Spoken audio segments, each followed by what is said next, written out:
The stagecoach slammed into a deep rut and lurched so hard the passengers grabbed the seats as if the wood might save them. Dust burst through the cracks and hung thick in the hot air. The horses strained ahead, hooves pounding the prairie road while the driver cursed above them. Then the baby screamed again. The sound cut through the rattling wheels and creaking leather like a blade. Men winced. One passenger covered his ears. The child cried with a fierce, desperate hunger that refused to fade. And as the coach rocked across the empty prairie, one quiet widow near the window felt something inside her chest tighten painfully because she knew exactly why the baby would not stop. The crying did not come in waves. It stayed sharp and steady, filling the cramped coach like heat from a furnace. The August sun already baked the wooden carriage until the air felt heavy enough to chew. Sweat rolled down necks, dust-coated tongues. But it was not the heat making the passengers miserable. It was the baby. Two grown men looked ready to jump off the coach and take their chances walking across the prairie. The child belonged to the wealthiest man aboard. Caleb Mercer sat stiff in the best seat, his dark coat too fine for the dusty road between Laramie and Redstone Crossing. His boots still shined beneath a thin coat of trail dust. He looked like a man used to command, someone who could order cattle, land, and men without hesitation. But in his arms was a tiny boy who would not obey anyone. The infant's face burned red with anger and hunger. His fists trembled as he screamed. Caleb's jaw tightened so hard a muscle jumped in his cheek. Both passengers had left Laramie at sunrise, each paying $8 for the miserable ride south. Across from Caleb sat a railroad surveyor named Mr. Dodd, who had been trying to read a small manual for an hour without success. The coach bounced too much. The screaming made it worse. Beside him sat a middle-aged woman traveling to visit family. Her eyes had grown wide and helpless from the noise. An old ranch hand slept near the door, snoring loudly enough to challenge the baby for volume. And by the window sat Lydia Hartwell. Lydia wore a plain brown dress and a modest bonnet that shaded her face. Her hands stayed folded neatly in her lap as if she had trained herself to take up as little space in the world as possible. She stared out at the rolling prairie. Tall grass swayed under the wind like waves on water. Far away, the gray shapes of the mountains rested under the sky. Lydia tried to pretend she was alone, but she wasn't. Because she knew that cry. The baby's voice shifted from loud anger to thin desperation. Hunger and fear mixed together in the sound. Lydia's fingers tightened until her knuckles turned white. Her chest ached beneath her dress, hot and heavy. And shame passed through her because she understood exactly why. 6 months ago, Lydia had buried her own daughter. A tiny child named Eliza, who had lived only 3 weeks. Eliza had come too early, too small for the world.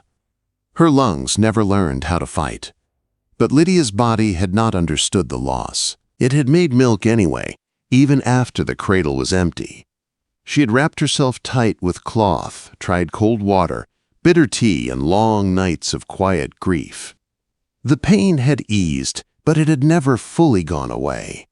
Now a hungry infant cried only a few feet from her, and Lydia's body answered like the cry was meant for her. Caleb shifted his son and tried the bottle again. The child turned his head away stubbornly. Caleb rocked him harder. Nothing helped. "Maybe it's colic," Mr. Dodd muttered tiredly. Caleb did not look at him. "He's been fed, he's been changed, the air is fine." "Well, something's wrong," Dodd said. "I know," Caleb snapped. He lowered his voice quickly, afraid his anger might make the baby cry harder. Caleb Mercer was 34 years old. He owned thousands of acres along the Platte River. He had fought rival ranchers for water rights and won. He had stared down armed men without blinking, but he could not make his own son stop crying. His wife Margaret had died 8 weeks ago giving birth. The labor had lasted all day. The doctor had tried everything. There had been too much blood. Margaret had grown cold in Caleb's hands while he stood beside the bed trying to understand how life could break so suddenly. Since then, he had hired help. A wet nurse from town had come each day to feed the boy. But yesterday she sent word her own child had fallen ill. She could not travel. Now Caleb had bottles, goat's milk, and a son who refused both. That was how he ended up on this stagecoach heading toward Redstone Crossing, hoping his sister might know someone who could help. Hoping his boy survived the journey, hoping he did not fail the last piece of Margaret left in the world. The stagecoach stopped at a relay station just outside a small prairie settlement. Passengers stepped out to stretch stiff legs. The place smelled of horses, leather, and old sweat. A few weather-beaten buildings leaned stubbornly against the wind. Caleb walked slowly across the dirt yard with the baby pressed against his chest. The boy had cried himself quiet for the moment, hiccuping weakly. "You're fine," Caleb whispered. "You're alive. That counts for something." Quote, the baby whimpered and buried his face into Caleb's coat. Across the yard, Lydia stood in the shade of the station house watching him pace. He moved like a rancher who knew cattle well but had no idea how to calm a child. Every step was too stiff, every bounce slightly wrong. Lydia looked away quickly before anyone could read her face. An hour later, the coach rolled back onto the prairie road. The crying returned worse than before. Sharp, desperate, endless. Mr. Dodd suddenly stood. "I'm riding up top with the driver." He climbed out through the front door, choosing danger over the screaming. Inside, the coach remained Caleb, Lydia, the middle-aged woman, and the snoring ranch hand. The baby's cries turned thin and frantic. Caleb's hands began to shake. His face had gone pale under the dust. Lydia felt the sudden rush in her chest again and gasped softly, pressing her arm tight across herself as if she could force her body to forget. She tried to stay seated. She truly tried, but the baby cried again, weak now, desperate. And Lydia could not bear it. She stood. The coach rocked violently beneath her feet. Caleb looked up fast, his tired eyes sharp and defensive. "He's hungry," Lydia said quietly. "He's been fed," Caleb answered roughly. "Not the way he needs." The words hung heavy in the hot air. Caleb stared at her, confusion slowly turning into realization. Hope and shock crossed his face together. Lydia swallowed. "I lost my daughter 6 months ago. My body hasn't forgotten." Caleb's breath caught. "You would?" Quote. He could not finish the sentence. Lydia kept her eyes on the baby. "Not for you," she said softly. "For him." The middle-aged woman stared in silent surprise. The ranch hand continued snoring. Caleb reached up slowly and pulled a thin curtain across the rod inside the coach, making a small corner of privacy. Lydia sat behind it, her heart pounding hard in her chest. This was kindness. But it was also something people would talk about. A widow nursing a rancher's child. In small territories, rumors spread faster than horses. Caleb's voice came low from the other side of the curtain. "Are you sure?" Quote. Lydia closed her eyes for a moment. "If you hand him to me," she said quietly, "you cannot take him back halfway. You have to choose." The baby cried again, weak and desperate. Caleb hesitated for only one breath. Then he passed the child through the curtain like he was handing over his heart. The moment the small, trembling body settled into Lydia's arms, she understood something clearly. Nothing about her life would ever be simple again. And as the baby fought for a moment, then finally found what he needed and grew suddenly quiet, the entire stagecoach seemed to hold its breath. Outside, the wheels still rattled across the prairie road. But inside the coach, the unbearable crying had vanished, replaced by silence. And the soft, steady sound of a baby finally being saved. The stagecoach rolled into Redstone Crossing, just as the sun dipped low behind the prairie hills. Dust drifted through the golden light while horses slowed to a tired walk. The passengers stepped down stiffly, stretching cramped legs and blinking at the busy little town. Boardwalks lined the street. Wagons creaked past. Somewhere a piano played through the open doors of a saloon. Caleb Mercer climbed down first, holding the sleeping baby close to his chest. The boy looked peaceful now, his tiny fists relaxed, his breath slow and steady. A different child than the one who had screamed across half the prairie. Lydia Hartwell stepped down behind him, lifting her small trunk from the luggage rack. For a moment, they stood awkwardly on the wooden boardwalk. "Miss Hartwell," Caleb said carefully, "Mr. Mercer." They spoke like strangers again, polite, distant. As if the stagecoach had not just erased a boundary neither of them expected to cross. Caleb shifted the baby slightly. "My sister lives here in town," he said. "I'll stay with her tonight." Quote. Lydia nodded, unsure why he was telling her. "I'll be heading back to my ranch tomorrow," he continued. "About 15 miles east, near the Elkstone River." Lydia glanced down the street where the boarding house stood. Her cousin worked there, and she planned to take a job sewing and cleaning rooms. It would not pay much, but it would be quiet, safe. A small life where grief could sit beside her without anyone noticing. Caleb looked down at the sleeping baby again. "He'll be hungry soon," he said quietly. "Yes," Lydia replied. "That's what babies do." Caleb hesitated. Then he said the words that had been building since the stagecoach stopped. "I need help." Lydia felt the weight of those words immediately. She had known the request might come, but hearing it still tightened her chest. "The kind of help you gave today," Caleb said. "I can pay you." Lydia lifted her chin slightly. "I'm not a servant." "I'm not asking you to be," Caleb replied quickly. "I'm asking you to help keep my son alive." His voice roughened. "He won't take a bottle. The wet nurse I had can't travel, and I've got a ranch that needs running." He swallowed hard. "I can't be everywhere at once." For a moment, neither spoke. The baby stirred lightly against Caleb's coat. Caleb looked down at him with a fear that never seemed to leave his eyes. "I'm failing him," he admitted quietly. The honesty in those words struck Lydia harder than the offer of money. Caleb cleared his throat. $30 a month, he said. "Room and board. You'd have your own cabin." $30, Lydia's breath caught. As a seamstress, she rarely earned more than $12 in a good month. $30 could change her entire life, or trap her inside someone else's. "How long?" she asked carefully. "Until I find another solution," Caleb said. "A few weeks. Maybe a month." Lydia studied the sleeping baby. His tiny cheek pressed softly against Caleb's coat. He looked fragile, like something the world might easily break. "Separate quarters?" she asked. "Yes." "And I am not replacing your wife," Lydia said firmly. Caleb's eyes flickered with something like pain. "I'm not asking you to." Lydia turned slightly and looked toward the boarding house again. She could walk there, start small, live quietly. Or she could take this strange path life had opened in front of her. The baby made a soft sound in his sleep. Caleb tensed instantly, but the child settled again. Lydia made her decision with a breath that felt half courage and half exhaustion. "1 month," she said. "After that, we decide again."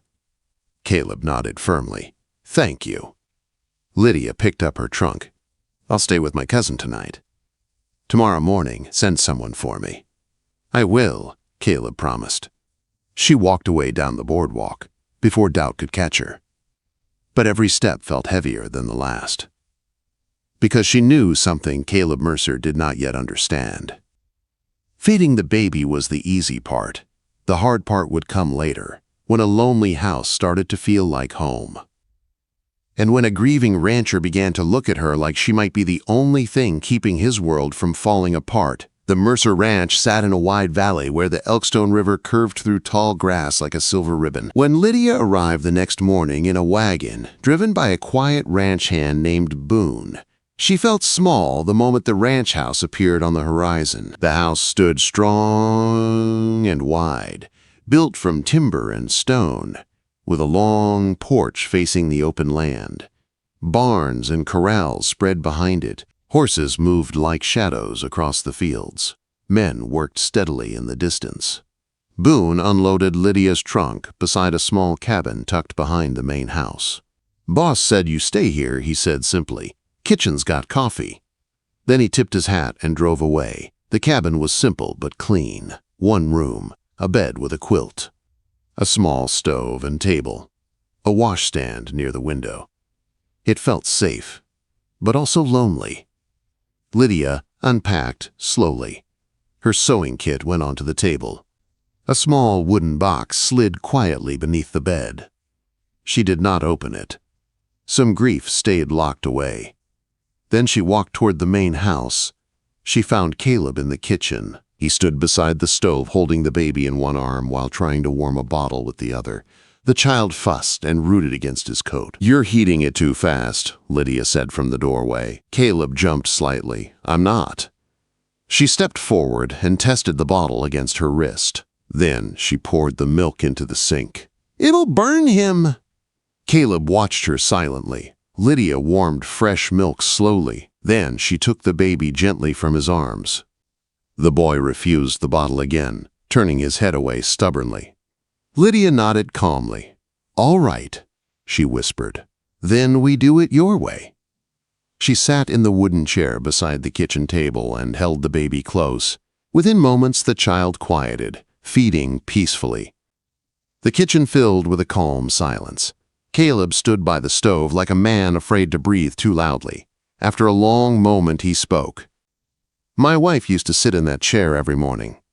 Lydia looked up slowly. She'd drink coffee and read letters from her family. His voice stayed flat, but the pain inside it was clear. "She died upstairs," he said. "The doctor said there was nothing to do." Lydia did not offer comfort. She had learned grief hated easy words. The baby finished feeding and drifted to sleep. Lydia adjusted her dress and studied the tiny boy. "He needs a name," she said softly. Caleb's jaw tightened. "I can't. Not without her." Lydia looked down at the sleeping child. Then she said quietly, "Samuel River." Caleb blinked. "Both names," Lydia added. "That way he carries both the past and the future." Caleb repeated the name slowly. "Samuel." He said it again, stronger this time. "Samuel." Outside, the wind moved softly across the prairie grass. Inside the quiet kitchen, something small but important had begun to change. And neither of them fully understood yet where it would lead. Life at the Mercer ranch slowly found a rhythm. Samuel woke every few hours with loud, stubborn hunger. Lydia fed him, carried him across the quiet house at night, and sang soft songs when the wind howled outside the windows. The tiny boy grew stronger with each passing week. Caleb tried to help. At first, he moved awkwardly around the baby, like a rancher afraid he might break something fragile. But little by little, he learned. He learned how to hold Samuel without stiff arms. He learned how to rock him when the child grew restless. And he learned that babies did not care how strong a man was. One morning, Samuel spit up all over Caleb's clean shirt. Lydia laughed before she could stop herself. The sound surprised her. It had been months since she laughed like that. Caleb looked down at the mess, then back at her. His mouth twitched, almost smiling. "He's got strong opinions," Lydia said. Caleb sighed. "He takes after someone." Days turned into weeks. The ranch hands began greeting Lydia easily. The cabin stopped feeling borrowed and started feeling like a place she could breathe. She mended shirts, helped in the kitchen, and sewed tiny clothes for Samuel because he seemed to grow overnight. Caleb worked long days on the land, but he often came back to the house for no clear reason. Sometimes he claimed he needed coffee. Sometimes he said he forgot something. But Lydia knew the truth. He just wanted to see if she and Samuel were still there. One quiet evening, Caleb stood in the kitchen doorway watching Lydia feed the baby. "You ever think about leaving?" he asked quietly. Lydia's hands paused. "Every day," she admitted. Caleb nodded slowly. "And yet you're still here." She met his gaze. "I made a promise to keep him alive." Then, after a moment, she added softly, "And some days, this place feels like the only place I can breathe." Caleb looked down at his son. "That scares me," he said. Lydia frowned slightly. "Why?" "Because I don't want you here out of fear," Caleb said. "I want you here because you choose it." Her heart beat faster, but she did not answer. She had already lost too much to trust hope easily. A week later, Caleb left for Denver on ranch business. The house felt quieter without him. Lydia told herself the quiet was easier. But she noticed the empty spaces he left behind. 10 days later, a letter arrived. Boone handed it to her with a shrug. Came from back east. The envelope was cream-colored with elegant writing. The return address read, Boston, Massachusetts. Lydia's hands grew cold. The letter was from Jasper Whitmore, a man she once believed she would marry. He wrote as if nothing had changed, as if time had waited patiently for him. He said he was traveling west and planned to arrive in Redstone Crossing soon. He expected to claim the future they once promised each other. Lydia read the letter 3 times. Then she stepped outside and stood alone beside the barn until her breathing steadied. Anger burned through her chest. Jasper had asked her to wait 12 years while he chased success. Now he expected her to still be waiting, as if she were something he left on a shelf. When Caleb returned from Denver, he found Lydia standing in the kitchen with Samuel asleep against her shoulder. Her face looked pale and tight. What happened? Caleb asked. Without speaking, Lydia handed him the letter. Caleb read it slowly. Then he looked up. You don't want this, he said. No, Lydia answered quietly. But he thinks I owe him. Caleb set the letter down. Then be who you are now, he said firmly, not who he remembers. Lydia swallowed. And who am I now? Caleb's voice softened. You're the woman who saved my son. You're the reason this house feels alive again. And when I rode in today, the first thing I wanted was to see you. The words landed between them like thunder. I need time, Lydia whispered. You have it, Caleb said. But don't let a man from Boston decide your life. 4 weeks later, Jasper Whitmore arrived. He stepped onto the ranch in polished shoes and a fine suit that looked completely wrong in the dirt. Lydia stood on the porch holding Samuel. Miss Hartwell, Jasper said with an easy smile. It's been too long. Quote, It has, Lydia replied calmly. He stepped closer. Call me Jasper. After all, we were practically engaged. No, Lydia said. We weren't. Jasper blinked in surprise. But we had letters. We had plans. You had excuses, Lydia answered, and I had patience. That part is over. His eyes flicked toward the baby. Is that? That is none of your business, Lydia said. Jasper's smile faded.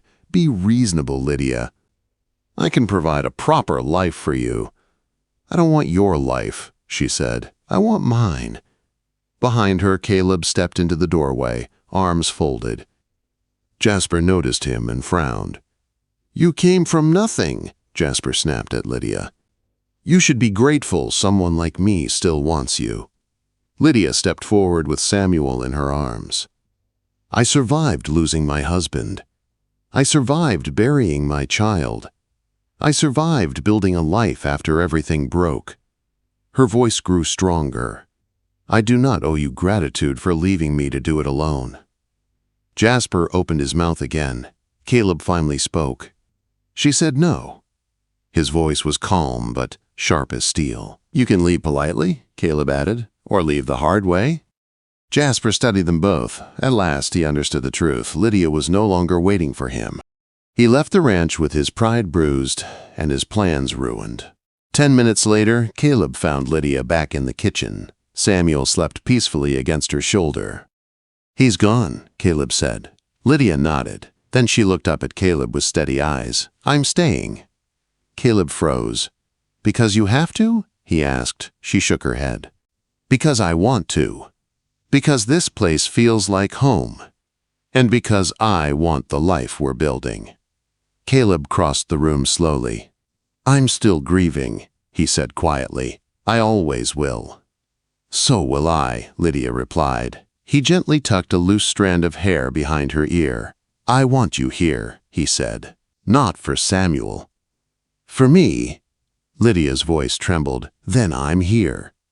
Winter arrived early that year. Frost painted the grass white each morning. Samuel grew round-cheeked and bright-eyed, always full of loud opinions. Months later, Caleb stood nervously in the doorway of Lydia's cabin, hat twisting in his hands. I'm not good with pretty speeches, he admitted. Lydia waited. Marry me, he said simply, not because I need you. Because I want you. Because coming home to you feels like breathing again. Tears filled Lydia's eyes. I'm not your late wife. I don't want you to be, Caleb said. She nodded slowly. Then yes. They married that December in the small church in Redstone Crossing. Samuel cried through half the ceremony, as if reminding everyone how the story began. Years passed. The ranch grew. The house filled with children and laughter. Lydia became Samuel's mother in every way that mattered, not by replacing anyone, but by loving him every day. Caleb softened without losing his strength. And one summer evening, many years later, they sat together on the porch watching the sun sink behind the mountains. Children ran in the yard. The house glowed with lamplight behind them. Caleb squeezed Lydia's hand. Thank you, he said quietly. For what? For getting on that stagecoach. Quote, for doing the unthinkable. For saving my son. Lydia smiled softly. We saved each other. If you love Wild West stories filled with passion and heart, like this video and subscribe to Wild West Tales of Love for new stories every single day.